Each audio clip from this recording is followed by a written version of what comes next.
নেত্রকোনার সীমান্তবর্তী দুর্গাপুর পৌর শহরে নির্মিত মডেল মসজিদ।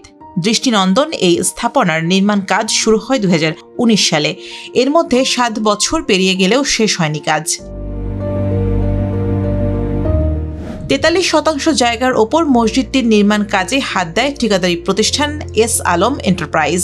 শুরুতে ব্যয় ধরা হয় 12,23,00,000 টাকা।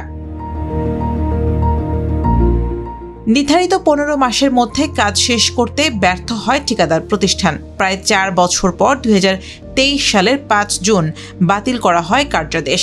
2024 সালের 8 এপ্রিল সাইট হস্তান্তর ও পুনরায় কার্যাদেশ পায় আতাউর রহমান খান লিমিটেড ও অসীম সিংহ জেভি। দ্বিতীয় দফায় নির্মাণ কাজের ব্যয় বেড়ে দাঁড়ায় আরও 4.5 কোটি টাকা। সরজমিনে দেখা যায় বর্তমানে মসজিদের ভেতরের ও বাইরের অংশের কাজ শেষ হয়েছে, তবে মসজিদের সিঁড়ি নির্মাণ নিয়ে তৈরি হয়েছে জটিলতা।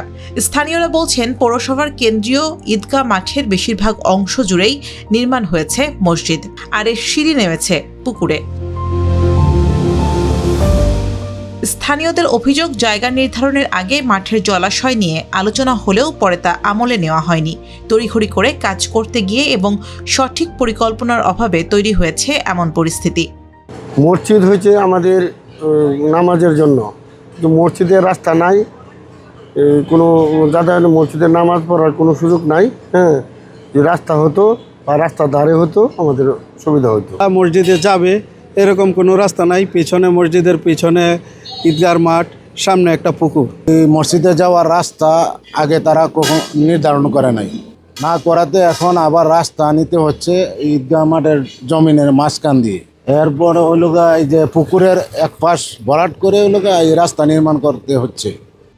নির্মাণ কাজের মান নিয়েও প্রশ্ন তুলেছেন স্থানীয়রা। উদ্বোধনের আগেই মসজিদের একাধিক জায়গায় দেখা দিয়েছে ফাটল। এই ত্রুটি ঢাকতে দেওয়া হয়েছে সিমেন্টের প্রলেপ। প্রথম থেকে এলো ভুল নকশার মাধ্যমে করা হয়েছে। এটা করার আরও অনেক জায়গা ছিল, সাথে একটা কাঁচার মসজিদ আছে এত বড়।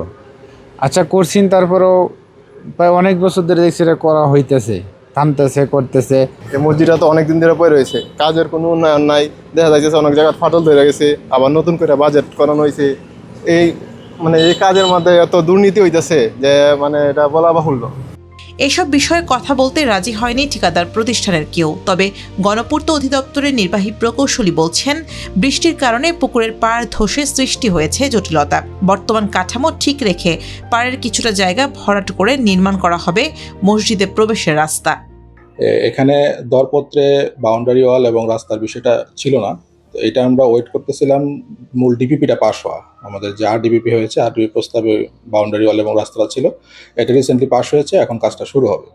এখন পুকুরের যে বিষয়টা, আমাদের যখন আমি আসার আগে যে ঘটনাটা ঘটেছে, আমি যেটা শুনেছি যে আপনার পুকুর থেকে দূরেই ছিল, পুকুর থেকে দূরেই যখন ফুটিংয়ের কাজ করছিল তখন কিছু মাটি ভেঙে গিয়েছিল এবং পুকুরটা তখন মাটি ভাঙার কারণে বড় হয়ে গিয়েছিল। পুকুরটা আরো ছোট ছিল, তারা যেটা বললো। আর আমরা এখন যেটা করব যে আগে যে পুকুরের এক্সিস্টিং যে জায়গাটা ছিল সেটা ধরে আমরা রাস্তাটা করব, এবং রাস্তা যেন দৃষ্টিনন্দন হয়, পুকুরটাকে রেখে কিভাবে করা যায় সেই প্ল্যানটা আমাদের আছে।